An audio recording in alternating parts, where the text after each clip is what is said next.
अंतराय नको देवा, आले भागा ते करीतो, तुझे नाम उच्चारितो. दृढ माझे मन येथे राखावे बांधोण, आले भागा ते करीतो, तुझे नाम उच्चारितो. तुका म्हणे वाटे, नको फुटो देऊ फाटे, आले भागा ते करीतो, तुझे नाम उच्चारितो. महायोग पीठे तटे भीमरथ्यां, वरं पुंडरीकाय दातुं मुनीन्द्रयेः. समागत्य तिष्ठन्तमानन्दकन्दं, परब्रह्मलिङ्गं भजे पाण्डुरङ्गं. तपोज्ञानवैराग्यभक्तिस्वरूपं, सदालङ्कृतं साधुसन्न्यासयोगं. मुखे यस्य वेदान्तशास्त्रार्थनीतिं, नमो नारायणगिरिं ब्रह्मस्वरूपं. मस्तक हे पायावरी, मस्तक हे पायावरी, मस्तक हे पायावरी, मस्तक हे पायावरी. या वारकरी संतांच्या, या वारकरी संत, या वारकरी संतांच्या, या वारकरी संतांच्या, या वारकरी संतांच्या, या वारकरी संतांच्या. हे मस्तक हे पायावरी, या वारकरी संतांच्या, या वारकरी संतांच्या, या वारकरी संतांच्या. मस्तक हे पायावरी, या वारकरी संतांच्या, या वारकरी संतांच्या, या वारकरी संतांच्या.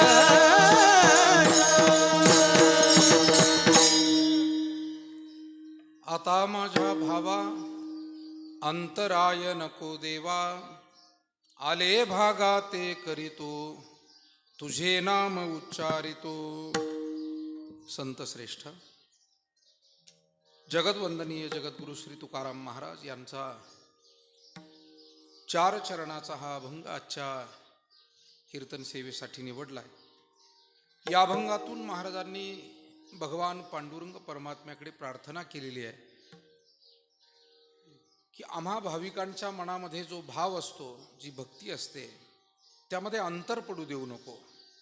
आमच्या मनामध्ये तुझ्या नामस्मरणाविषयी, सेवेविषयी ज्या सद्भावना आहे त्या कमी होऊ देऊ नको. आम्ही आमच्या प्रारब्ध कर्माप्रमाणे व्यावहारिक जीवन जगत राहू, पण तुझं नाम कधी विसरणार नाही. आणखी प्रार्थना करतात तुकाराम महाराज की आमचं मन जे चंचल असणारं मन आहे ते तुझ्या पायाजवळ इथे बांधून ठेव. आणि आम्ही स्वीकारलेली जी भक्तीची वाट आहे त्यामध्ये कधीही अंतर पडू देऊ नको. विठाला विठाला विठाला विठाला विठाला विठाला विठाला. हो. बस बस, जास्त कमी झालं. प्राप्त वेळेमध्ये काही सेवा या अभंगाच्या माध्यमातून आपल्याला भगवंताच्या सद्गुरूंच्या चरणी ही सेवा समर्पित करायची. तत्पूर्वी आपल्या या सद्गुरू नारायणगिरी महाराज आश्रम श्री क्षेत्र नेवासा बुद्रुक सुरेगाव या ठिकाणी संपन्न होत असलेली आजची कीर्तनाची सेवा आहे. गंगापूर येथील जाधव पाटील परिवारानं आज आवर्जून अन्नदान आणि कीर्तनाचं हे नियोजन केलं आहे.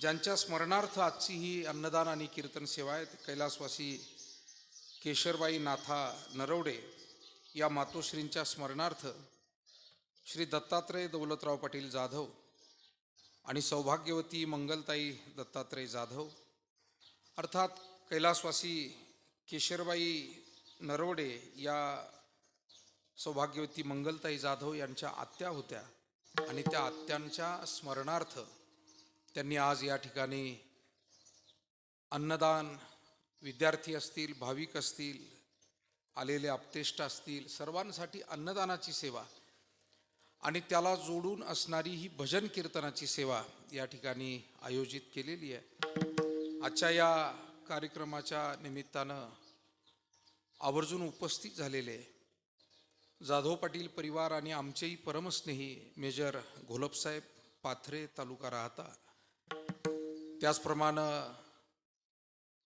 श्री आमचे गोरक्षनाथ शेजूळ सर, गंगापूर, विशेष करून गंगापूर येथील आमच्या सर्व महिला भजनी मंडळातील सदस्य, त्याचप्रमाणे राहुरी तालुक्यातून आलेले सन्माननीय ठोसर भाऊसाहेब, जगताप पाटील, इतर त्यांच्यासोबत आलेली सर्व स्नेही मंडळी, अमळनेर तालुका येथून आलेले आमचे परमार्थ स्नेही चंद्रकांत पाटील माकोणे, त्यांचे चिरंजीव डॉक्टर माकोणे, त्यांच्यासोबत आलेली सर्व स्नेही मंडळी, संगमनेर तालुका खांडगाव येथील आमचे जुने परमस्नेही सन्माननीय गुंजाळ पाटील.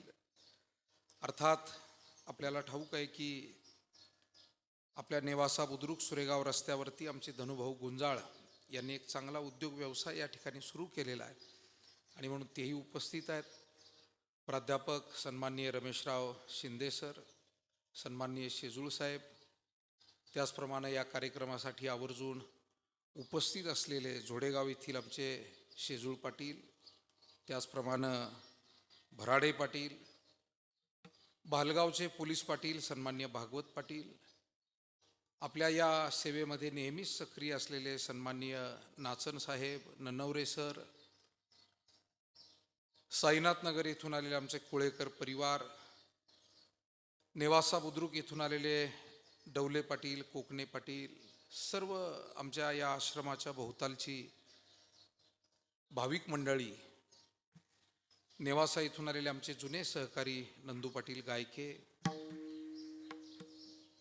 आजच्या या कार्यक्रमाच्या संयोजक असणाऱ्या सौभाग्यवती मंगलताई जाधव यांचे बंधू आणि आमचे स्नेही मेजर बर्डे साहेब, कार्यक्रमासाठी माझ्यासमोर उपस्थित आमचे आदरणीय दादा, समोर बसलेली सर्व वडीलधारी मंडळी आणि उपस्थित माता भगिनी, ज्यांच्यामुळे आपल्याला हा सगळा भजन भक्तीचा आनंद या ठिकाणी अनुभवायला मिळतोय, असे आपले महाराज मंडळी, त्यामध्ये गायनाचार्य बाबासाहेब महाराज सातपुते, लक्ष्मण महाराज नांगरे, तुकाराम महाराज मंदिराची सेवा आपली सांभाळणारे अंकुश महाराज जगताप, आपल्या या सगळ्या आश्रमातील विद्यार्थ्यांना अत्यंत मोलाचं धार्मिक मार्गदर्शनाची जबाबदारी ज्यांनी खांद्यावर घेतलेली आहे आणि अतिशय आवडीनं जे ही सेवा या ठिकाणी सांभाळत आहेत, असे आमचे सहकारी आदरणीय शरद शास्त्री महाराज, या निमित्तानं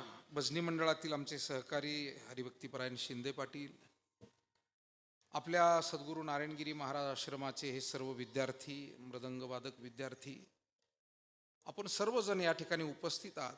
आणि विशेष करून आज मातोश्री कैलासवासी केशरबाई नाथा नरवडे यांच्या स्मरणार्थ काहीतरी आपण अन्नदान, भजन, कीर्तन सेवा करावी असा एक पवित्र उद्देश ठेवून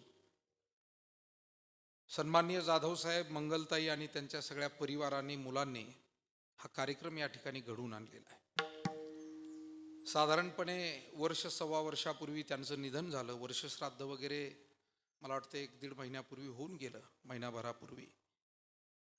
परंतु श्राद्ध होऊन गेल्यानंतरही काहीतरी तीर्थात जाऊन, देवस्थानामध्ये जाऊन विद्यार्थ्यांसाठी, भाविकांसाठी अन्नदान करावी ही पुन्हा त्यांची भावना आणि त्यामुळे आजचा हा कार्यक्रम आहे. अतिशय चांगल्या पद्धतीनं, तळमळीनं त्यांनी आजचं हे नियोजन केलेलं आहे. आमच्या सर्व महाराज मंडळींचंही सहकार्य, आमचे सहकारी आदरणीय जिने सर असतील, आमचे रोहित भाऊ गवळी असतील, कृष्णा महाराज मोरे असतील, सुदामराव मंडलिक असतील, सगळ्यांचं सहकार्य त्यांना या कार्यक्रमाच्या नियोजनामध्ये लाभलेलं आहे. आणि त्यांचा आग्रह होता की आज तुम्ही कीर्तन करावं. खरं म्हणजे मला आश्रमावर कीर्तन करायला खूप जीवावर येतं. जीवावर काय येतं तर असं वाटतं की खूप दगदग बाहेर असते आणि मग इथे आल्यावर तरी थोडी विश्रांती असावी आणि इतरांची, आमच्या सगळ्या सहकाऱ्यांची कीर्तनं व्हावी ना आपण बसून ऐकावं, ही भावना नेहमी मनामध्ये आश्रमाच्या बाबतीत असते. पण महत्त्वाच्या सेवा काही टाळता येत नाही. मग सप्ताहादी सेवा असतील, पुण्यतिथी असतील, आणि आज आमच्या जाधव पाटील परिवारानं सुद्धा त्यांनी अतिशय आग्रहानं सांगितलं की तुम्ही कीर्तन करा. आता बरीच मंडळी, आमचे डॉक्टर राऊत साहेब पंचायत समितीचे निवृत्त, तेही या ठिकाणी उपस्थित झालेले आहेत. त्याचप्रमाणे सुरेगाव इथून आमचे कैलासराव शिंदे पाटील, बरीच मंडळी आहेत. सुरेगाव, बालगाव, बहिरवाडी, नेवासा खुर्द, बुद्रुक, नेवासा फाटा परिसर, साईनाथ नगर आणि पंचकृषीतल्या सगळ्या गावातून सर्व भाविक या ठिकाणी उपस्थित आहेत. जगद्गुरू तुकाराम महाराजांचा जो अभंग आपण सेवेसाठी घेतला आहे तो यासाठी महत्त्वाचा आहे की महाराजांनी या अभंगातून पांडुरंगाकडे भावभक्तीसाठी केलेली प्रार्थना आहे. जगातले लोकही देवाकडे जातात. प्रार्थना करणं ही काही नवीन नाही, सर्वच जण देवाला प्रार्थना करतात. पण जगातल्या बहुतांशी प्रार्थना या धनसंपत्तीसाठी असतात, भावभक्तीसाठी फार कमी. आणि संत महात्म्यांची प्रार्थना ही जगापेक्षा नेहमी वेगळी आहे. न लगे मुक्ती आणि संपदा, संत संग देई सदा. सत्संगासाठी, अध्यात्म सेवेसाठी आणि आत्मोद्धारासाठी, समाजोद्धारासाठी संतांच्या प्रार्थना आपल्याला नेहमी दिसून येतात. सामान्य जग आणि संतांचा फरक काय आहे तर हा भावनेतला, विचारातला फरक आहे. साधारणपणे जनसामान्य हा प्रपंचात गुंतलेला असल्यामुळे करायचं तेही प्रपंचासाठी करतो, मागायचं तेही प्रपंचासाठी मागतो. विठाला विठाला विठाला विठाला विठाला विठाला विठाला विठाला विठाला विठाला हो. परंतु संत महात्मे मात्र करायचे तेही परमार्थासाठी, समाजासाठी करतात, आणि मागायचं तेही समाजाच्या आणि पारमार्थिक क्षेत्राच्या कल्याणासाठी मागतात. थोडक्यात काय, संतांची प्रार्थना ही व्यापक आहे आणि ती सर्वांसाठी कल्याणकारी आहे. सामान्य जीवाची प्रार्थना ही संकुचित स्वरूपाची असते, त्यामध्ये व्यापकता नसते. मला वाटतं काही माणसांचं मागणं कधी कधी इतकं सुज्ञपणानं असतं की छोट्या वाक्यामध्ये खूप काही ते मागून जातात. ब्रह्मलीन सद्गुरू नारायणगिरीजी महाराज म्हणायचे की तुकाराम महाराजांनी देवाकडे भक्तिप्रेम मागितलं, पण हे भक्तिप्रेम मागत असताना त्यांनी बरंच काही मागून घेतलं. ही मागण्यातली त्यांची सुज्ञता आहे. तुका म्हणे देवा प्रेम भातुके पाठवा, अशा स्वरूपाच्या महाराजांच्या अनेक ठिकाणी मागण्या आहे. देवा आम्हाला फक्त प्रेम दे तुझं. आणि आपण चांगला बारकाईनं विचार केला तर एखाद्याचं निस्वार्थ निस्सीम प्रेम ज्या वेळेला आपल्याला मिळतं त्यावेळेला सर्व काही मिळतं. कारण प्रेम आहे म्हणजे आडी अडचणीतही तो उभा आहे. प्रेम आहे म्हणजे ती माणसं तुमच्यासाठी जी काही आडनड असेल सहकार्यासाठी सतत तुमच्यासाठी तत्पर आहे. जसं एखाद्या भावाचं बहिणीवर प्रेम आहे, एखाद्या मित्राचं मित्रावर प्रेम आहे, एखाद्या पाहुण्यांचं पाहुण्यांवर प्रेम आहे. प्रेम आहे म्हणजे सगळ्या अर्थानं सहकार्य आहे, याचा अर्थ असा आहे. मग ज्या अर्थी तुकाराम महाराज प्रेम मागतात त्या अर्थी सर्व काही मिळालं, असा त्याचा अर्थ होतो. मी एक छान गोष्ट वाचली होती एकदा. एक राजा आपल्या नगरीमध्ये संध्याकाळच्या वेळी वेषांतर करून फेरफटका मारायला निघाला. आपल्या नगरीमध्ये काय चालतंय निदान कानोसा घ्यावा, लोक काय बोलतायत, काय म्हणतायत, काय घडामोडी चालू आहे. आणि म्हणून राजानं साधारण शेतकऱ्याचा, कष्टकऱ्याचा वेश घातला आणि आपलं साधं अवसान घेऊन तो राजा निघाला. थोडासा अंधार पडलेला होता, कोणाला काही ओळखू येणं शक्य नव्हतं. चाललाय राजा, इथे उभा राहतोय, त्या गल्लीतून जातोय, इकडून जातोय. चालता चालता गावकुसाला गेला त्या नगरीच्या. तिथे थोडा जास्त अंधार होता आणि राजानं वेषांतर केलं, सगळे अलंकार काढले, कपडे बदलले, पण ती हिऱ्याची अंगठी होती बोटात एक, ती काढायची राहून गेला. आणि ती अंगठी अंधारात सुद्धा चमकत होती. आता काहीतरी अशा चोरीच्या प्रवृत्तीची माणसं तिथे आजूबाजूला बसलेली होती आणि त्यांनी पाहिलं माणूस तर एकटा दिसतो, साधारण दिसतोय, पण अंगठी भारी आहे आणि अंधार आहे, इथे जवळपास कोणी नाही, लुबाडायला सोपं आहे. म्हणून त्या 2-3 जणांनी त्या राजाला गाठलं. हातापायी सुरू झाली, झटापट झाली आणि शेवटी ती अंगठी त्यांनी 2-3 काढून घेतली आणि हाणमारही करू लागले. त्यावेळेला राजानं थोडा आवाज दिला मदतीसाठी. तर काही 2-4 तरुण मुलं तिथे गावातली अशी होती बसलेली, ते धावत गेले. मला वाटतं तारुण्य हे यासाठीच असतं, सेवा करणं, सहकार्य करणं, मदत करणं. तारुण्यामध्ये मनुष्य त्याच गोष्टीने शोभून दिसतो. विठाला विठाला विठाला विठाला कुटुंबाची जबाबदारी, समाजाची, धर्माची, राष्ट्राची जबाबदारी जे तरुण घेतात ते स्वतःही तरुण जातात आणि इतरांनाही तारुण नेतात. पण ज्यांना कोणतीच जबाबदारी नको असा एक वर्ग समाजामध्ये आपल्याला पाहायला मिळतो की जबाबदारीनं वागत नाही, जबाबदारी घेत नाही. आज बऱ्याच आई वडिलांकडे ही समस्या आहे त्यांची की मुलं जबाबदारी घेत नाही. काय करावं? दुकान टाकलंय पण पोरं बसत नाही, शेती बागायत करून दिली पण कामावर लक्ष देत नाही. अशा तक्रारी समाजातून कधी कधी ऐकायला मिळतात. शिक्षणाला खर्च केलाय, कोर्सला नंबर लावलाय, पण अभ्यास करीत नाही. मला वाटतं घोडाही आणता येतो, ढाल तलवारही आणता येते, पण लढाई ज्याची त्याला करावी लागते. हे तरुण पिढीनं ध्यानात घेतलं पाहिजे. तेव्हा घरची माणसं तुम्हाला घोड्यावरही बसवतील, सामुग्री देतील, पण लढाई नको करायला ज्याचं त्याने. तेव्हा ज्याचा त्याने उद्योग व्यवसाय करावा, ज्याचा त्याने अभ्यास करावा, ज्याची जबाबदारी त्यानं पार पाडावी. कारण आज जबाबदारी घ्याल तर उद्या एक जबाबदार नागरिक म्हणून समाजामध्ये तुमचा आदर होईल, सन्मान होईल. आज बेजबाबदार वागाल तर कुटुंबासह समाज कधी तुम्हाला रामराम करणार नाही, तुमची दखल घेणार नाही. विठाला विठाला विठाला विठाला विठाला थोडा त्याग करावा लागतो जबाबदारी घ्यायला. आता ही अनेक मुलं आमची शिकतायत, व्यवसाय कोणी करतायत, कोणी शेती चांगली करतायत, मोठमोठे छोट्या व्यवसायातून मोठे व्यवसाय अनेकांनी उभे केले. हे जबाबदारी घेतली म्हणून आहे ना. आणि म्हणून तरुण मुलं होती, राजानं आवाज दिला मदतीसाठी. मी यासाठी बोलत होतो, मला असंच बोलता बोलता बोलायची सवय आहे.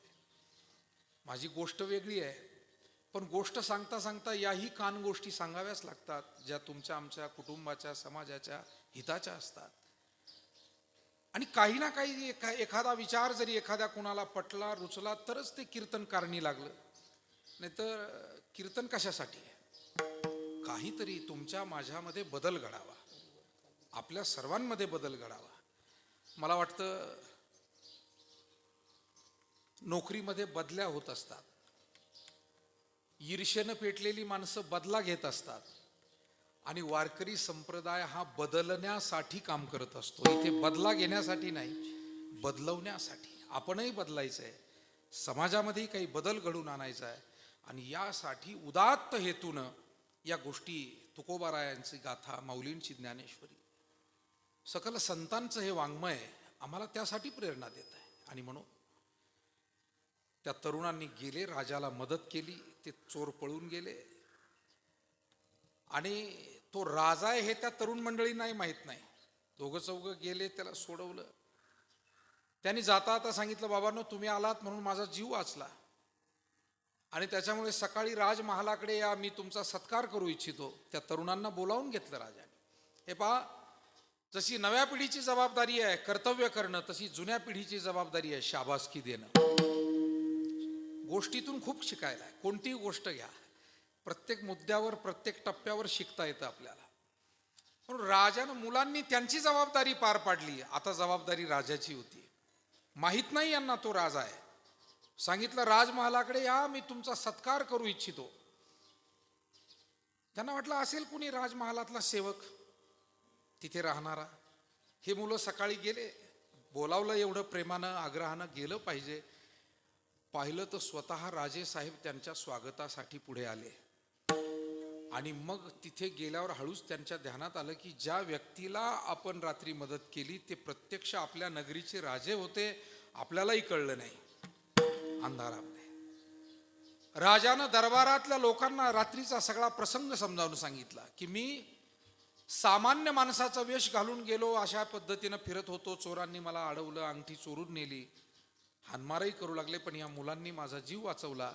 आपल्या नगरीमध्ये असे चांगले तरुण आहेत याचा मला अभिमान आहे, आणि म्हणून तुमच्या सर्वांच्या समक्ष मी या तरुणांचा सत्कार करू इच्छितो. आणि त्या तरुणांना सांगितलं की बाबांनो, तुम्हाला जे काही सत्कारात प्रित्यर्थ मला वस्त्रदान वगैरे द्यायचे मी देणारच आहे, पण तुमची काही आणखी इच्छा असल्यास मागून घ्या. त्यांना राजानं सहकार्य केलंच, पण प्रत्येकाला विचारलं काय मागणी आहे ती मागा. मला असं वाटतं मोठ्यांची प्रसन्नता ही फार क्वचित लाभत असते आणि ती वाया घालवू नये हे फार महत्वाचं आहे. मोठ्यांची जी प्रसन्नता आहे, देवही प्रसन्न झाला तरी त्याची प्रसन्नता वाया घालवू नये, आणि मोठी माणसंही प्रसन्न झाली तर त्यांची प्रसन्नता वाया घालवू नये. आणि म्हणून एकाला विचारलं तुला काय पाहिजे. तो म्हणाला राजेसाहेब आमच्या घरी व्यवसाय आहे, पण अजून त्याला राजमान्यता नाही. जशी आज आपण शासकीय मान्यता म्हणतो, लायसन्स म्हणतो, त्यावेळेला राजमान्यता म्हणायची. आणि म्हणून आम्हाला राजमान्यता द्यावी, काही त्यासाठी आम्हाला सनद द्यावी. हरकत नाही, प्रधानजी यांचं मागणं हे नोंदवून घ्या आणि यांच्या व्यवसायाला मान्यता द्या. दुसऱ्याला विचारलं तुला काय पाहिजे रे बाबा.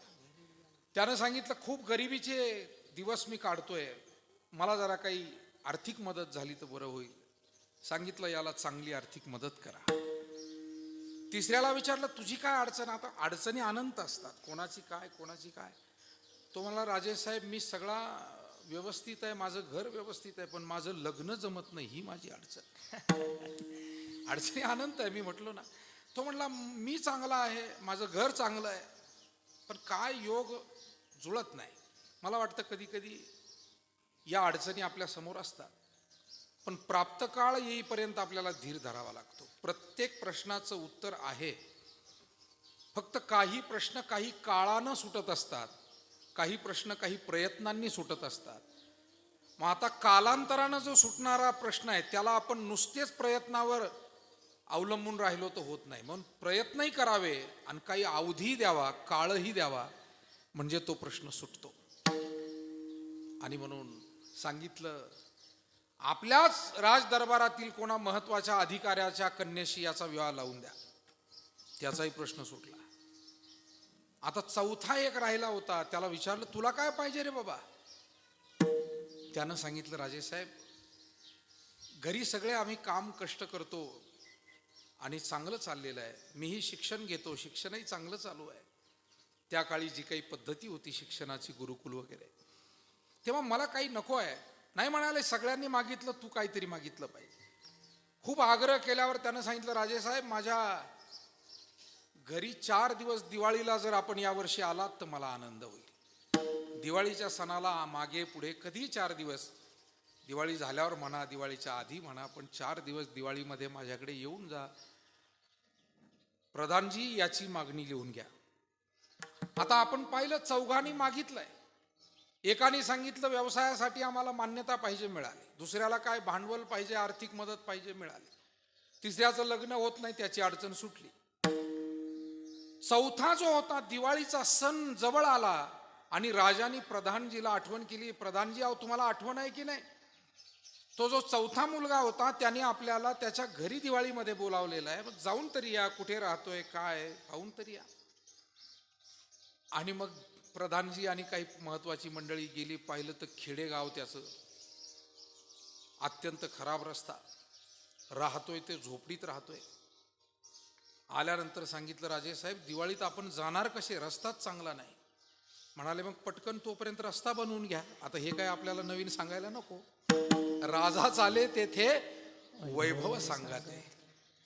मला वाटतं आपल्या श्रीरामपूर रोडला सुद्धा एखाद्या मोठ्या पंतप्रधानाचा दौरा यावा बुवा माऊलीच्या कृपेनं, आणि एकदाचा तो रोड व्हावा. कारण आपले मनके गेले आणि गाड्यांचे स्पेअर पार्ट गेले विठाला विठाला विठाला विठाला विठाला विठाला असं काही एखादा मोठा माणूस जर आला तर आता बघावं त्या शिंदे साहेबाचाच एखादा दौरा इकडे काढावा लागतो. बाबा या इकडून कोणीतरी फडणवीस या शिंदे या आणि तुम्ही आले म्हणजे खड्डे तरी बुजतील आणि तुम्ही थांबा नका थांबू इथं नुसते जा रस्त्याने जायचं तिकडं जा आम्हाला काय घेणं पडलं पण तुम्ही येऊन गेले की रस्ता आमचा होईल. मोठ्या अवघड परिस्थिती आहे. आणि म्हणून राजानं सांगितलं जिथे जायचंय त्याचा रस्ता करून घ्या. अहो राजेसाहेब रस्त्यावर भागत नाही त्या झोपडीत वाकून जावं लागतं. एवढी छोटीशी झोपडी आहे त्याची. अहो मग अजून 2 महिन्याचा कालावधी आहे चांगलं घर बांधून द्या. याला म्हणतात शहाणपणाची मागणी बरं का. म्हणून म्हटलं मोठ्या माणसांची प्रसन्नता थातूर मातूर गोष्टीत वाया घालवू नये. मोठी माणसं जर मोठ्या मनानं काही आपल्याला बोलले तर आपणही तितकंच मोठ्या मनानं शांत राहावं.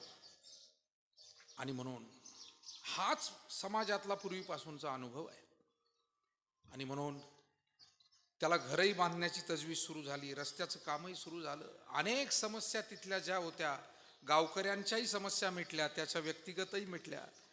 आणि सांगितलं मुलगा चांगला दिसतो हुशार आहे चुनूक आहे त्याच्यामध्ये आपल्या राजदरबारात त्याला महत्वाच्या पदावर नोकरीला घेऊन टाका.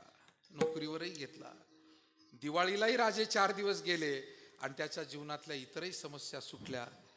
हे कशामुळं घडलं तर शहाणपणाचं मागणं समाधानाचं मागणं. विठाला विठाला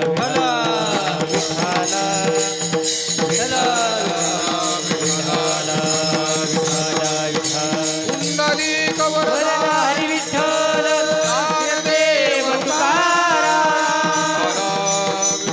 विठाला तेव्हा परमेश्वराकडे प्रार्थना करताना संतांनी अशी समाधानपूर्वक प्रार्थना केलेली.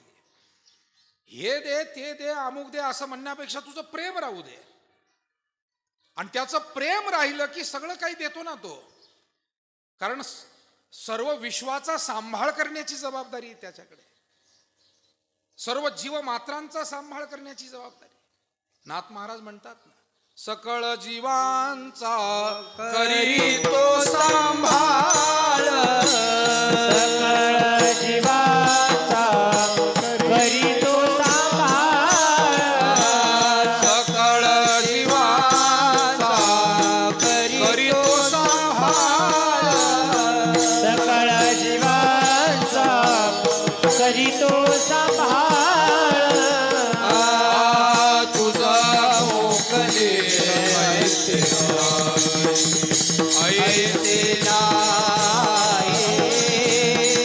तुझा मोकले ऐसे नाही तुझं मोकलीलं ऐसे नाही ऐसे नाही तुझं मोकलीलं ऐसे नाही. हे सकळ देवाचा करी तो सांभाळ तुझं मोकली ऐसे नाही तुझं मोकली ऐसे नाही सकळ जीवाचा करी तो सांभाळ तुझं मोकलीलं ऐसे नाही तुझं मोकलीलं ऐसे नाही. सकळ जीवांचा करी तो सांभाळ तुझं मोकलीला ऐसे नाही. म्हणून तुकाराम महाराजांनी ज्या ज्या वेळेला प्रार्थना केली ती उदात्त हेतून केली. असं काही छोटं मोठं देवाला गाऱ्हाणं ते सांगत बसले नाही. आज तुकाराम महाराजांची जी प्रार्थना आहे ती प्रपंचासाठी नसून परमार्थासाठी आहे. महाराजांना माहिती आहे प्रपंच हा कितीही पूर्ण करण्याचा प्रयत्न केला तरी त्यातलं अपूर्णत्व संपत नाही. कारण कितीही अग्नीमध्ये लाकडं टाकली इंधन टाकलं तर अग्नी विझतोय का. इंधने निमाला अग्नी कोठे महाराजांनी प्रश्नच विचारला. इंधन टाकलं की अग्नी भडकत जातो. तसं प्रपंचामध्ये एक मिळवावं तर दुसरं मिळवण्याची इच्छा जागृत होते. दुसरं मिळवावं तिसरं मिळवण्याची इच्छा जागृत होते. 1 काम करावं दुसरं काम उभं राहतं. दुसरं संपवावं तिसरं उभं राहतं. प्रपंच हा न संपणारा विषय आहे. आणि परमार्थ प्रपंच संपल्यावर करू असं म्हणणं म्हणजे मला असं वाटतं शुद्ध वेडेपणा आहे. कारण प्रपंचच संपत नाही आणि मग परमार्थ कधी घडेल? म्हणजे मी कुठं ऐकलं की उद्या संपत नाही. उद्या संपतो का? उद्या देऊ एखादा म्हणतो का हो कधी द्याल? उद्या देऊ. उद्या भेटले तर तो म्हणतो नाही उद्या देऊ. हा उद्याच असा कधी संपत नाही. तसं प्रपंच आणि प्रपंचाची जबाबदारी ही सुद्धा थांबत नाही. आणि म्हणून कामामध्ये काम काही म्हणा राम राम, जाईल भवश्रम सुख होईल दुःखाचे. आपल्यासारखी जी सुज्ञ माणसं आहे, स्त्री पुरुष आहे, ते प्रपंचातच परमार्थ करत राहतात. वेगळा वेळ मिळेल. मी नेहमी उदाहरण सांगतो की एक मनुष्य समुद्राच्या आंघोळीला गेला, समुद्र स्नानासाठी गेला आणि जाऊन बसला. सारखा पाहतोय आपला त्या लाटा येत आहेत जात आहेत येत आहेत, लोक येत आहेत, कुणी हातपाय धुतंय, कुणी तिथे फेरफटका मारतंय, कुणी आंघोळ करतंय. हा नुसताच बसला वाळूमध्ये. तिथे एक फेरीवाला होता, ते चणे फुटाणे विकणारा. कुठल्याही पर्यटन स्थळावर गेलं की लोक काही ना काही आपलं खाद्यपदार्थ विकतात. गुरुवारी नारायणगिरीजी महाराज म्हणायचे, ते म्हणे आम्ही मुंबईला गेलो, त्यांच्या तरुणपणाची गोष्ट सांगितली. आणि तिथे त्या गिरगावचं, म्हणजे ही गोष्ट आहे 1930-35 सालची, स्वातंत्र्यपूर्व काळातली. तर ते ठाण्याच्या जवळ एक जंगलामध्ये साधू होते, त्यांच्याकडे नारायणगिरीजी महाराज आरोग्य शास्त्राचा अभ्यास करत होते. त्यावेळी काही कामानिमित्त गेले असतील मुंबईला. त्यांनी सांगितलेली गोष्ट, गिरगाव चौपाटीवर गेलो म्हणे, तिथे एक माणूस कागदामध्ये विकत होता गुपचूप. काय विकायचा? काय कागदाची पोंगळी केलेली होती म्हणे, आणि त्याला नाव काय दिलं? गुपचूप. आता जो तो याचा ही काय भानगडे बा, गुपचूप घेऊनच पाहायचा माणूस. आता त्या काळी काय आणे 2 आणे पै, ते काय जे काय मिळत असेल ते. महाराज म्हणले आमच्या जवळ 1-2 माणसं होते, ते म्हणले बाबा घेऊ का गुपचूप? म्हणे घेऊन पहा काय गुपचूप. घेतली ती कागदाची पोंगळी. महाराजांचं सांगणं मोठं गमतीनं असायचं. घेतली, त्याच्यात उघडून पाहिलं तर काय नाही म्हणे, भिजलेले शेंगदाणे होते, मीठ मिरची लावलेली. पण त्याला नाव काय दिलं त्यानं? गुपचूप. तेव्हा चणे फुटाणे विकणारी माणसं अशी असतात. हा आंघोळीला गेलेला माणूस गोष्टीतून गोष्ट सांगितली. तिथं बसलेला तो एक फेरीवाला होता. त्यानं पाहिला, का तुम्ही आंघोळ नाही करीत? आलेला तात कपडे चोपडे घेऊन. नाही म्हणे, या लाटा शांत होऊ देत मग मी आंघोळ करेल. तो म्हणाला, मी या समुद्राच्या काठावरचाच राहणार आहे, माझं गाव हे इथं समुद्रकाठी आहे, माझे आजे पणजे इथलेच होते, पण या लाटा कधी शांत झालेल्या नाही. पिढ्यानपिढ्या आम्ही पाहतोय म्हणे, या लाटा येतात जातात येतात. मला वाटतं ही सृष्टी आणि ही पृथ्वी, हा समुद्र जेव्हापासून बनला तेव्हापासून लाटा थांबल्यात का? त्या लाटांचं येणं आणि जाणं सारखं चालू आहे. म्हणे मग आंघोळ तर मला असं वाटलं म्हणे लाटा शांत होऊ द्याव्या मग आंघोळ. नाही म्हणे, याच्यातच उरकून घ्यायचं, आपलं जपून चोपून करायचं म्हणे.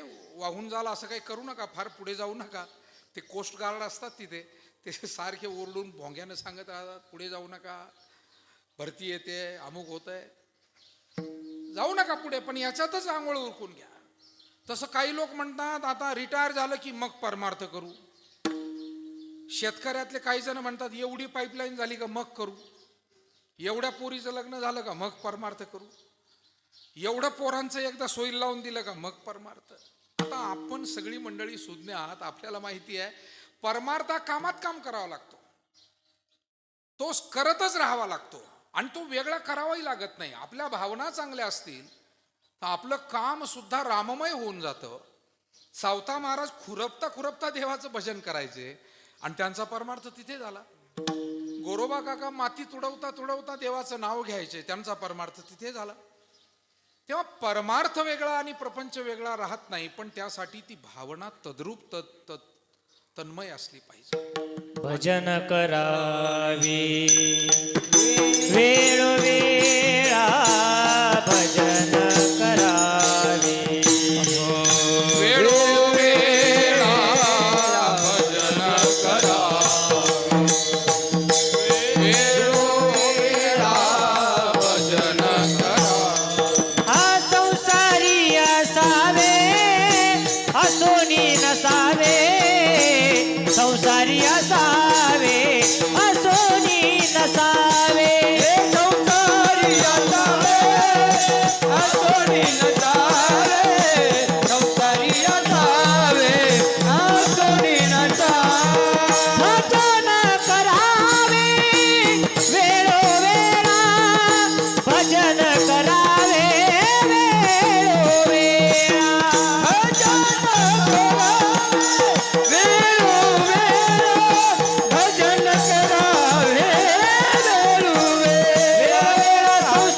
नसावे आसोनी नसावे संसारी असावे आसोनी नसावे बिघत हंतारी असावे आसोनी नसावे हंतारी असावे आसोनी नसावे संसारी असावे आणि आसोनी नसावे. आता आसून नसणं म्हणजे काय? जसं पाण्यामध्ये मीठ टाकलं, पिऊन पाहिलं तर खारट आहे, पण डोळ्यानं पाहिलं तर मीठ कुठं दिसत नाही. तसं संसारामध्ये माणसानं असावं, पण अलिप्त असावं, लिप्त होऊ नये. अर्थात कमळाचं पान त्याचं उदाहरण दिलं जातं, अलिप्त कमळ जळी जैसे. आणि म्हणून जगद्गुरु तुकाराम महाराजांना असं वाटतंय की प्रपंचातलं एखादं काम राहून गेलं तरी फार हानी होणार नाही. प्रपंच हा कधी पूर्ण होत नाही, पण परमार्थातलं एखादं काम जर या मानवी देहामध्ये राहून गेलं, एखादी सेवा राहून गेली, तर तो मोठा दोष आहे. आपल्याकडून जर का ईश्वराची सेवा राहून गेली, संतांची सेवा, ग्रंथाची सेवा, आईवडिलांची सेवा, या सेवेसाठी हा खरा मनुष्य देह आहे. आणि ज्याच्यासाठी आपण आलेलो आहोत ते नाही केलं तर आपली एरझार वाया गेली ना. जन्म आली वाया गेली, भक्ती नाही केली ही एरझार वाया. बाजार हाटाला गेलेला माणूस गेला आणि मोकळी पिशवी घेऊन आला, याचा अर्थ ज्या कामासाठी गेला ते कामच केलं नाही, गेला नुसता आला. पंढरपूरला गेलेला माणूस वारीला गेला, पण चंद्रभागेत स्नानही केलं नाही, प्रदक्षिणाही केली नाही. दर्शनाला गर्दी असेल ठीक आहे, पण निदान मुखदर्शन नाही तर कळसाचं तरी दर्शन, पण याच्यातलं काहीच केलं नाही. पाऊस सुरू झाला आणि दशमीलाच दशम्या बांधल्या. यावर्षी तसंच झालं बऱ्याच वारकऱ्यात, दशमीलाच दशम्या गुंडाळाव्या लागल्या, पळावं लागलं. पण पाऊस काय करतो? शेतात असल्यावर नाही का आपण पावसात भिजत? तेव्हा जे वारकरी होते ते भिजले. आम्ही पाहिलं प्रदक्षिणेला ज्या वेळेला निघालो, माऊलींचा पालखी सोहळा, तुकोबारायांचा पालखी सोहळा त्याच दिवशी दशमीला येत असतो, आणि नेमकं त्याच वेळी आम्ही प्रदक्षिणा करत होतो. धोधो पाऊस पडत होता, पण त्या दिंडीत मध्ये 80 वर्षापासून ते 8 वर्षाच्या लेकरापर्यंत, 80 वर्षाच्या म्हाताऱ्या, अनेक जण खुशाल आनंदात त्या पावसात भजन गात. कोणाचाही अभंग चुकत नव्हता, तालस्वर चुकत नव्हता. मृदंगाला, शाईपानाला पानकापडं बांधली होती आणि धो पावसात मृदंग वाजवून भजन चाललं होतं. ज्याला करायचंच म्हटलं ना की तो आपला नेम, आपली सेवा पूर्ण केल्याशिवाय राहत नाही. आणि ज्याला नाही करायचं म्हटलं, मग ते आमचे कीर्तनकार ते म्हणतात आधीच हाऊस आणि त्याच्यात आला पाऊस. विठाला विठाला विठाला विठाला विठाला विठाला हो, ज्यासाठी गेलोय ते करून आलं पाहिजे. नाही दर्शन झालं, निदान प्रदक्षिणा तरी, कळसाचं दर्शन तरी, पण ज्यासाठी गेलोय ते करून आलं पाहिजे. तसं पाहे पा शरीराची या गावा, जयाला गेले ती पांडवा, तो कार्यार्थ गवा सांडोनिया. आपल्यासारखी माणसं भाग्यवान आहे की आपण ईश्वराची सेवाही करताय, ग्रंथांची सेवा करताय, भजन पूजन करताय, दानधर्म करताय, आई वडील, वडीलधाऱ्या माणसांची सेवा आपल्यासारख्यांना घडते आहे. हे भाग्य म्हटलं पाहिजे. बाकी ज्यांना कोणतीच सेवा या जीवनात घडली नाही ते जीवन करंट जीवन आहे. करंटे कपाळ जाचे नाम नये वाचे, करंटे कपाळ जाचे नाम नये वाचे, करंटे कपाळ जाचे नाम नये वाचे, करंटे कपाळ जाचे नाम नये वाचे. सदैव सभाग्य तोयी हरिरंगी राजे, करंटे कपाळ जाचे नाम नये वाचे, करंटे कपाळ जाचे नाम नये वाचे. सदैव सभाग्य तोयी रंगिनाचे करंटे कपाळ जाचे नाम नये वाचे, करंटे कपाळ जाचे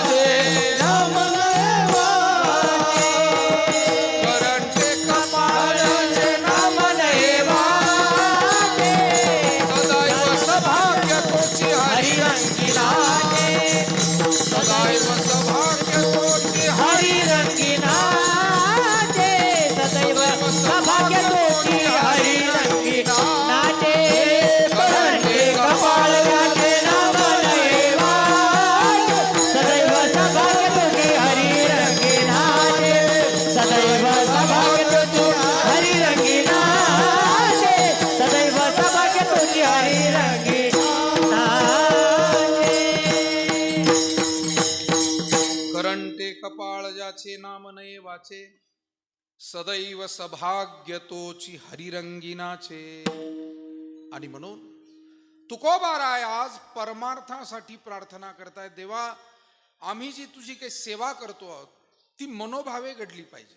एक अभंगच आहे की देवा तुझी सेवा आम्हाला तुझी सेवा करीन मनुभावे, तुझी सेवा करीन मनुभावे, तुझी सेवा करीन मनोभावे, तुझी सेवा करीन मनोभावे, तुझी सेवा करीन मनुभावे, तुझी सेवा करीन मनुभावे, तुझी सेवा करीन मनोभावे, तुझी सेवा करीन मनोभावे. मन माझे गोविंदी रंगले, माझे गोविंदी रंगले, रंगले नवती रे माय नवती, नवती रे माय नवती. माझे मन गोविंदी रंगले, माझे मन गोविंदी रंगले, रंगले नवसी माय नवसी, नवसी माय नवसी. तुझी सेवा करीन मनोभावे माझे मन गोविंदी रंगले. देवा तुझी सेवा मनोभावे. मला वाटतं भावपूर्वक सेवा केली तरच ती देवापर्यंत पोहोचते. आता गणेशोत्सव झाला. गणेशोत्सवामध्ये आपण आरती करतो, देवाला नैवेद्य दाखवतो, स्थापना करतो, देवाची आरास करतो, दररोजच्या सेवा. पण मनोभावे केलं की त्याचं समाधान आपल्या सगळ्यांना मिळतं. आणि करायचंय म्हणून केलं तर एक दिवस वडिलांना काही घाई म्हणून मुलाला सांगितलं आजची आरती तू कर. त्याला वाटलं हे काय येऊन पडलं बा आपल्यावर जबाबदारी, कारण त्याची काही श्रद्धा नाही, त्याला गडबडीत कुठं निघायचंय. त्यानं आपलं गडबड आरती पेटवली. दिवा काही पेटेना, नुसता कापूरच पेटवला. जाऊ द्या म्हणलं काहीतरी देवाला, काहीतरी कशाची तरी आरती झाली ना. आणि गडबड आपला म्हणतोय, पाठही नाही, कोणता शब्द कुठे, कोणता शब्द. मला एवढंच सांगायचंय, मनोभावे नाही केलं तर आपल्यालाही त्याचा आनंद मिळणार नाही, देवालाही. मिठ नाही अन्न तेने न्याय, मिठ नाही अन्न तेने न्याय, मिठ नाही अन्न तेने न्याय, मिठ नाही अन्न तेने न्याय.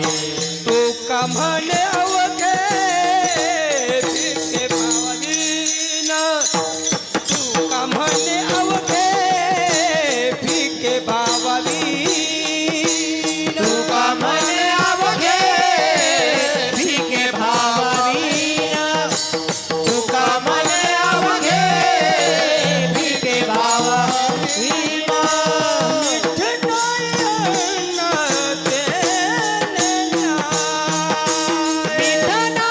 अन्न तेने न्याय, मिठ नाही अन्न तेने न्याय, मिठ नाही अन्न तेने न्याय, मिठ नाही अन्न प्रीतीचा तो वायू गोड लागे मात, प्रीतीचा तो वायू गोड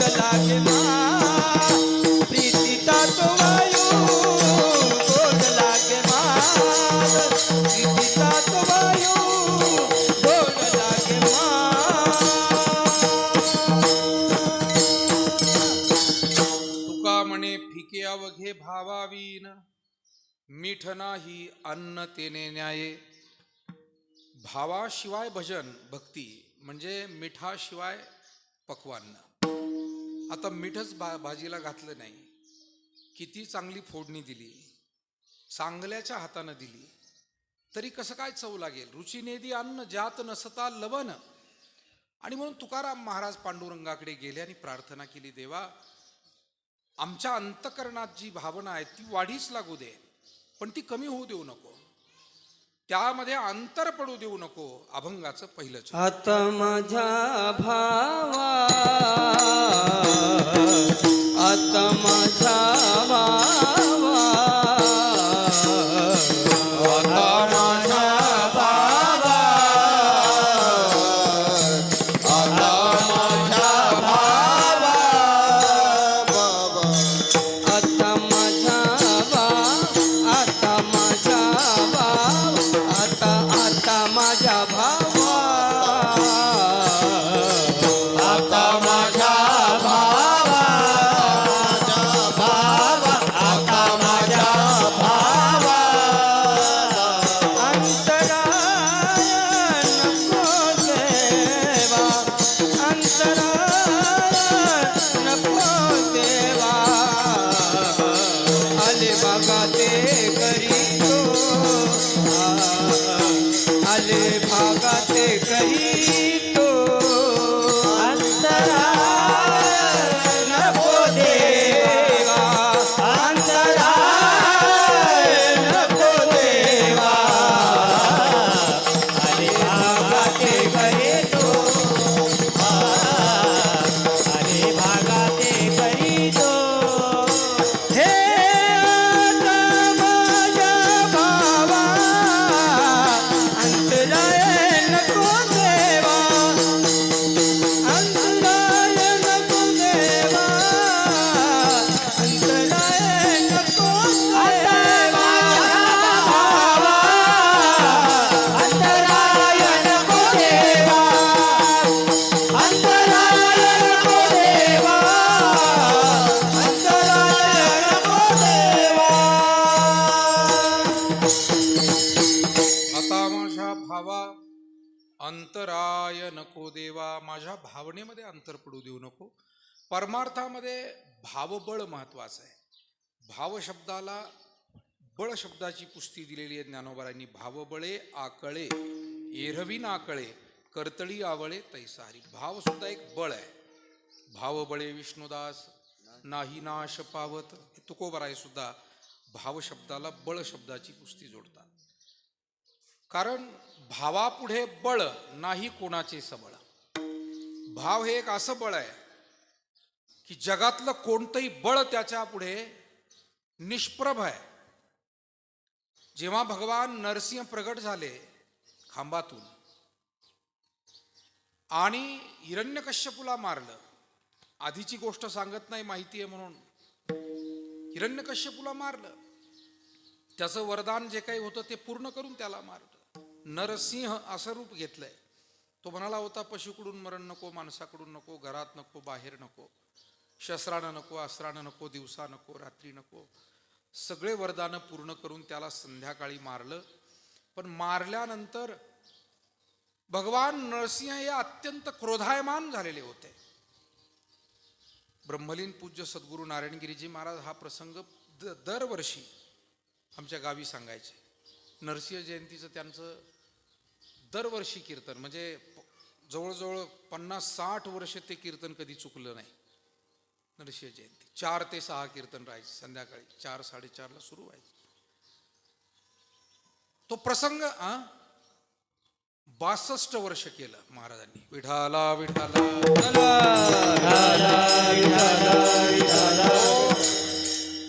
आता 62 दिवस कोणी कोणाची बांधिलकी जपायला तयार नाही. 62 वर्ष समाजाची बांधिलकी जपणं अवघड काम आहे. हे संत करू शकतात कारण ते समर्पित असतात. ते प्रसंग सांगायचे. नरसिंह एवढे क्रोधायमान झाले होते की त्यांच्या मुखातून अग्निज्वाळा बाहेर पडत होत्या, डोळे लाल झालेले होते. त्यांच्या समोर कुणी जायला तयार नाही. देवी देवता सगळे घाबरून गेले. जर या नरसिंहांनी आपला क्रोध शांत केला नाही तर हे विश्व जळून जाईल, अशी भयावह परिस्थिती. काय करायचंय आता, कोण शांत करणार? शेवटी त्या ठिकाणी नारद होते, साधू संत होते. त्यांनी सांगितलं देवांना, तुम्ही कोणी जाऊ नका, नाही तर कोण म्हणेल मी अमुक आहे, मी तमुक आहे, मी अमुक पदावरचा आहे. तुम्ही तर गेले, मग नाश्त्यावारी गेले म्हणे तुम्ही. देव आता एवढे चिडलेले, इथे पदाचा उपयोग नाही, पैशाचा उपयोग नाही, इथे फक्त भावभक्तीचा उपयोग आहे. आणि ती निरागस भावभक्ती फक्त प्रल्हादामध्ये आहे. ज्या प्रल्हादासाठी देवानं हा अवतार घेतला, प्रल्हादाकारणे स्तंभी अवतार केला, या पद्धतीने देव त्याच्यासाठी आले, त्याला पुढे पाठवा. आणि नाहीतरी अशा अडचणीच्या वेळेला हुशार माणसे पुढे जात नसतात, ते दुसऱ्याला पुढे पाठवतात. याला बळीचा बकरा म्हणतात. आता वेगवेगळ्या क्षेत्रात कधी कोण कुठे बळीचा बकरा दिला तो एक स्वतंत्र अभ्यासाचा आणि संशोधनाचा विषय. परंतु भक्त प्रल्हादाला सगळे म्हणाले, बाबा तुझ्यासाठी देव आले, ते तर फार रागावले, आता तूच पुढे हो. 5 वर्षाचं हे लेकरू अतिशय प्रेमानं भगवंताकडे, कारण त्याची श्रद्धा होती देवावर, त्याला नाही भीती वाटली. लेकराला आईची भीती वाटत नाही, 2 धपाटे घालू द्या ते तिच्या कुशीत शिरतं. त्याला माहिती आहे लेकराला आई रागावली तरी शांत होईल आणि पुन्हा मला प्रेम देईल, हा त्याचा विश्वास आहे, त्याचा अनुभव आहे. आणि म्हणून प्रल्हाद चालत चालत देवाच्या जवळ गेला.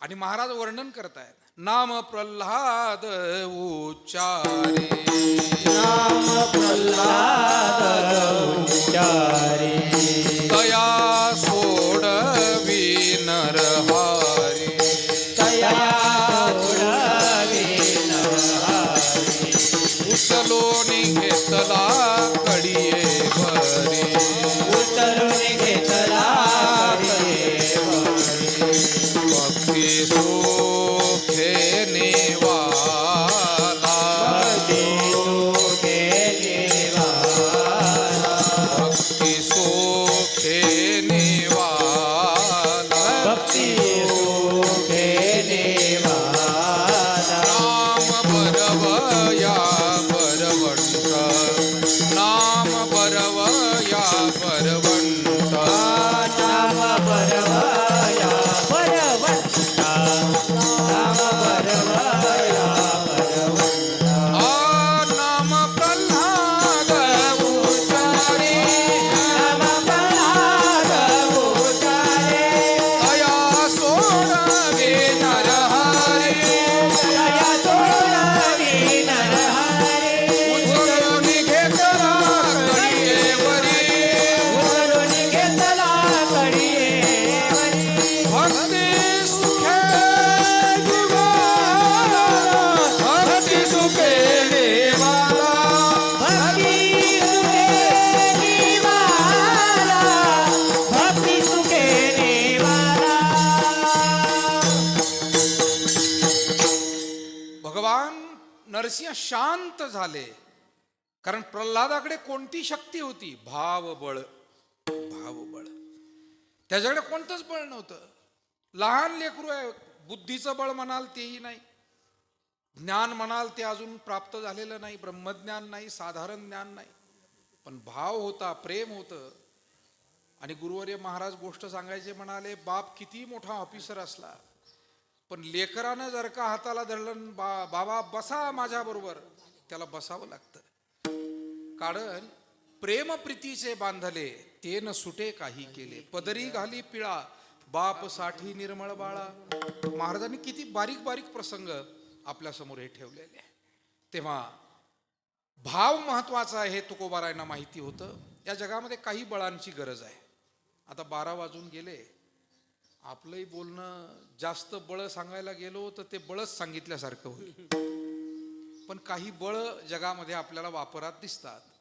कुठे शरीराचं बळ उपयोगात आणावं लागतं, कुठे संपत्तीच्या बळानेच काम होतं, कुठे सत्तेचं बळ उपयोगी पडतं, कुठे बुद्धिबळानं प्रश्न सोडवावे लागतात, कुठे ज्ञानाचं बळ, ब्रह्मज्ञान. ज्ञान शब्दाचा अर्थ साधारण बुद्धी नव्हे, जे परमार्थामध्ये लागतं ते ब्रह्मज्ञानाचं बळ उपयोगाला येतं.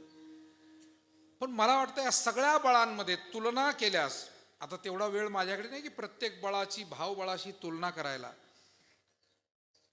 पण जी आता महाराज मंडळी आमची ते निश्चित हा विषय कधी ना कधी कुठे ना कुठे सांगतच राहतात, सांगतील. भावबळ हे तुलनेने सर्वांपेक्षा श्रेष्ठ आहे. आणि म्हणून कधी कधी शरीराच्या बळापेक्षा बुद्धीचं बळ श्रेष्ठ असतं, बुद्धीच्या बळापेक्षा संपत्तीचं बळ, संपत्तीपेक्षा सत्तेचं बळ, असाही त्याचा क्रम लावता येतो. पण सर्वांमध्ये श्रेष्ठ काय? ते भावबळ आहे. म्हणून तुकोबाराय म्हणतात, आता माझ्या भावा अंतराय नको देवा. देवा माझ्या भावनेत श्रद्धेत कुठेही अंतर पडू देऊ नको.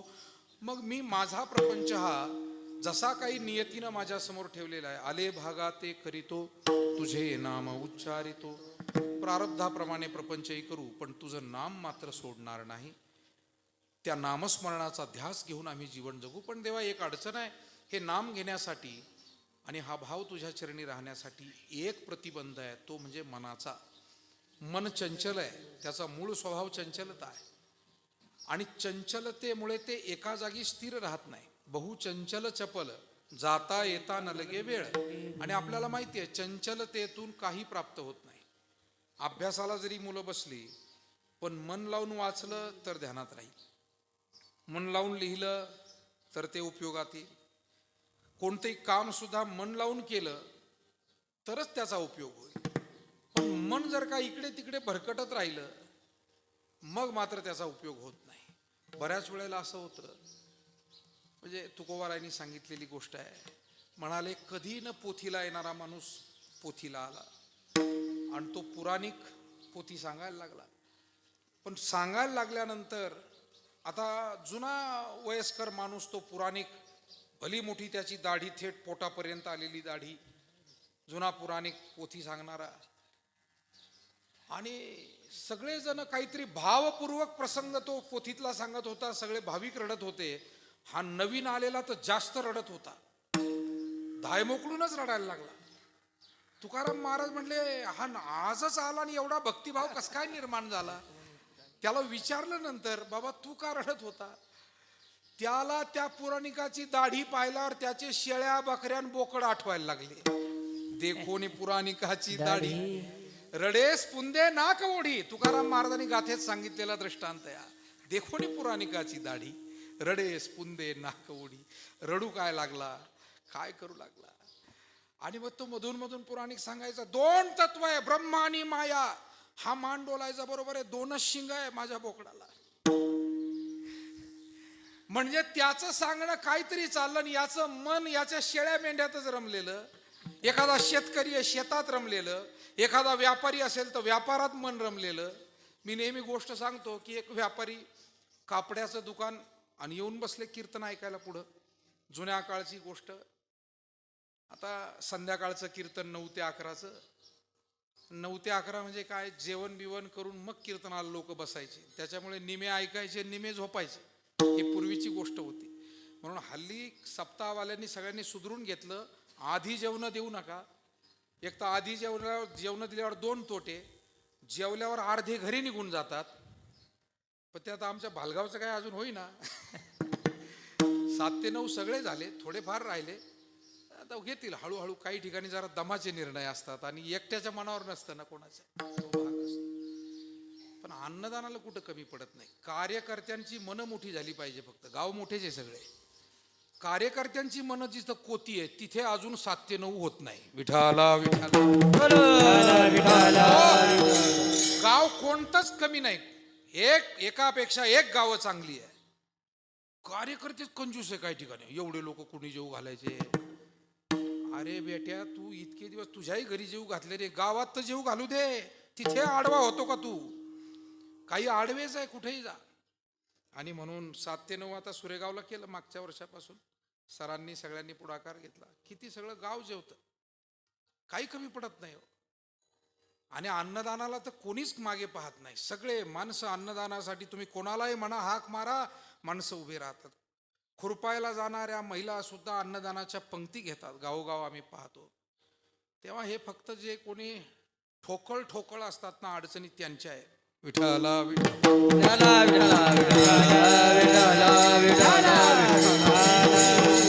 आता जास्त नाही विश्लेषण करत मी याच्यापुढे. ठोकळ शब्दात सगळं आलं.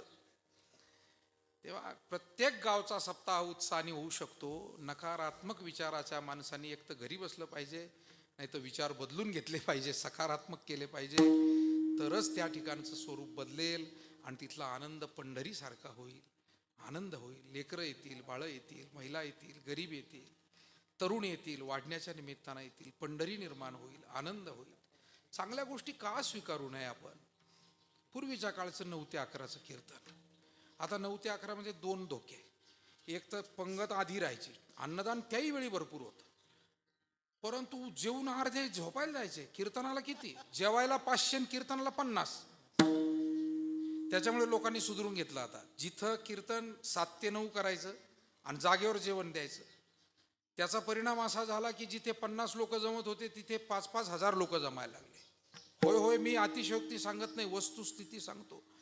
ज्या गावांमध्ये मी पूर्वी 50 लोकात कीर्तन केले, त्याच गावांमध्ये मी आज 5,000 लोकात कीर्तन केली. त्याचं कारण ती पंढरी निर्माण झाली. काय 9 ते 11 आहे, पंगत तिथे होणार आहे. म्हणजे आमच्या माय भगिनी, चला आपल्याला रोज स्वयंपाक करावा लागतो, निदान आपल्या हाताला सवड दिली या गावकऱ्यांनी, आणि म्हणून त्या प्रेमानं येतात. आणि त्या आल्यावर घरात चूलच नाही पेटली, पाटलीनबाई आल्या की पाटलाला हळूहळू 8 वाजता का होईना येऊनच बसावं लागतं तिथं. खाईल काय घरी, चूलच पेटलेली नाही. मग पाटलाला कीर्तन आवडो न आवडो, 7 ते 9 आहे, 8:30 का होईना पाटील येतो. आणि त्याला माहिती आहे इथंच प्रसाद घेऊन जावं लागेल आपल्याला.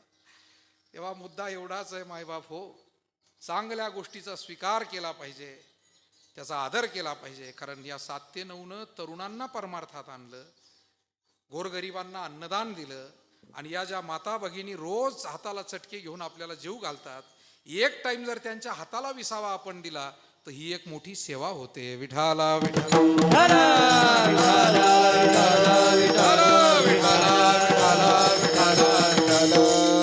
मी तर 20 वर्ष झाले हेच डोकं लावतोय प्रत्येक गावाला. काही गावांनी ताबडतोब निर्णय घेतले, काहींनी घेतले, काही अजूनही घ्यायला तयार नाही. मी तिथला अभ्यास केला. अडचण फक्त ठोकळ, ठोसर नाही. ठोसर चांगले असतात, ठोकळ जरा कठीण असतात. आमचे ठोसर भाऊसाहेब पुढे बसलेले. जरा मुद्दा सोडून द्या, काय बोलण्यामागे कळकळ असते, बाकी काय कोणाला नाव ठेवणं हा काही कीर्तनाचा उद्देश नसतो. बदल, ज्या मुद्द्यापासून आपण कीर्तन सुरू केलं, बदल काहीतरी चांगला घडवायचा आहे, आणि त्यासाठी आपण हा खटाटोप करतो. नाहीतर तुम्ही कीर्तन ठेवायचं, आम्ही कीर्तन करायचं, तुम्ही दक्षिणा द्यायची, आम्ही घेऊन घरी जायचं, एवढ्यासाठी थोडी कीर्तन आहे.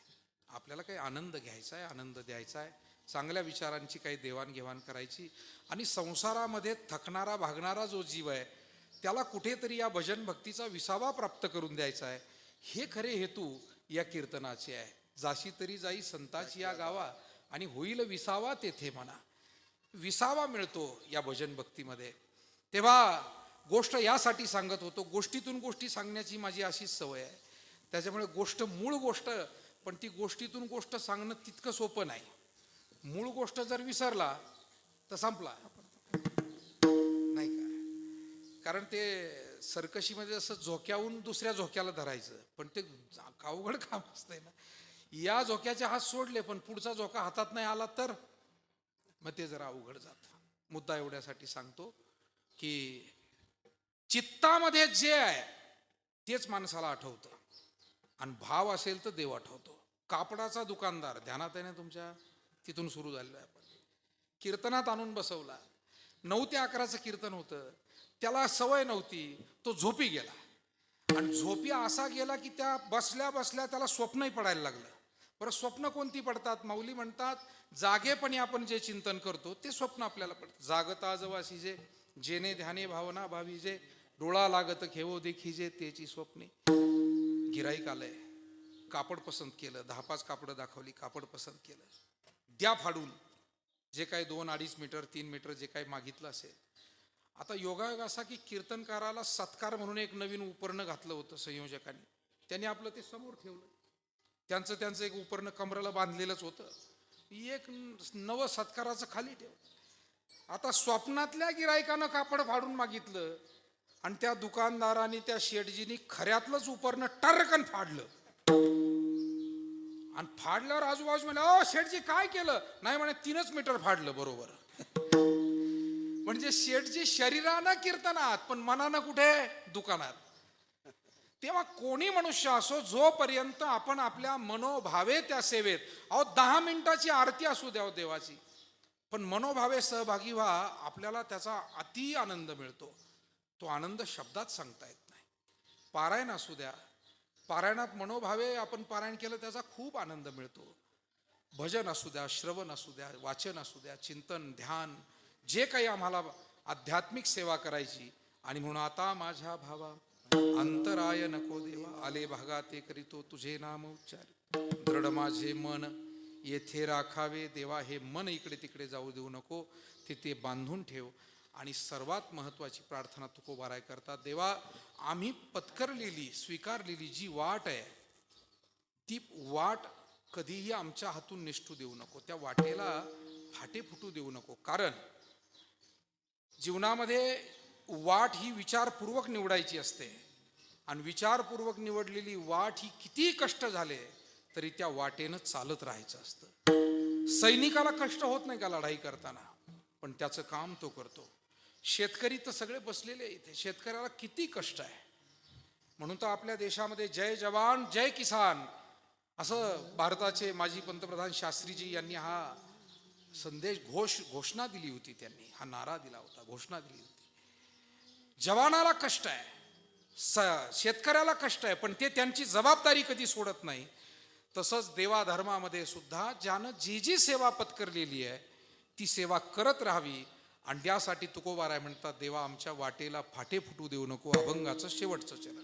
तुका म्हणे वाटे, तुका म्हणे वाटे, तुका म्हणे वाटे, तुका म्हणे वाटे, तुका म्हणे वाटे, तुका म्हणे वाटे, तुका म्हणे वाटे, तुका म्हणे वाटे, तुका म्हणे वाटे, तुका म्हणे वाटे, तुका म्हणे वाटे, तुका म्हणे वाटे. तुका म्हणे वाटे, तुका म्हणे वाटे, तुका म्हणे वाटे, तुका म्हणे वाटे. नको फुटो देव पाटे, नको फुटो देव पाटे, आले भागाते करीतो, आले भागाते करीतो.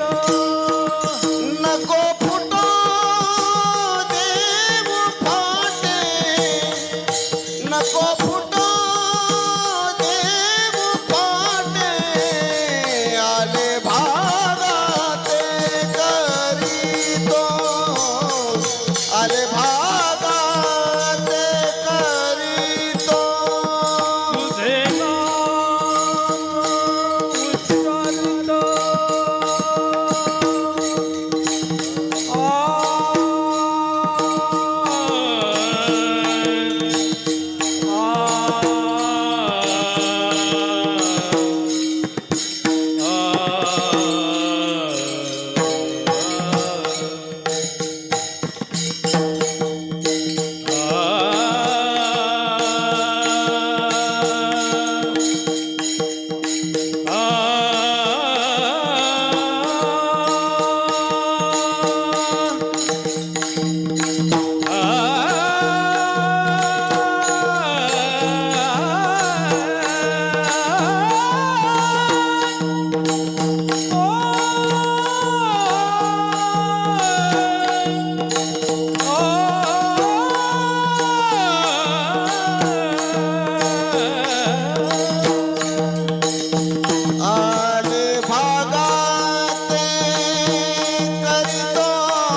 फुटो देऊ फाटे, आले भागा ते करीतो तुझे नाम उच्चारितो. झालेली सेवा सद्गुरू नारायणगिरीजी महाराजांच्या चरणी, सकल संतांच्या चरणी, पांडुरंगाच्या चरणी समर्पित करूया.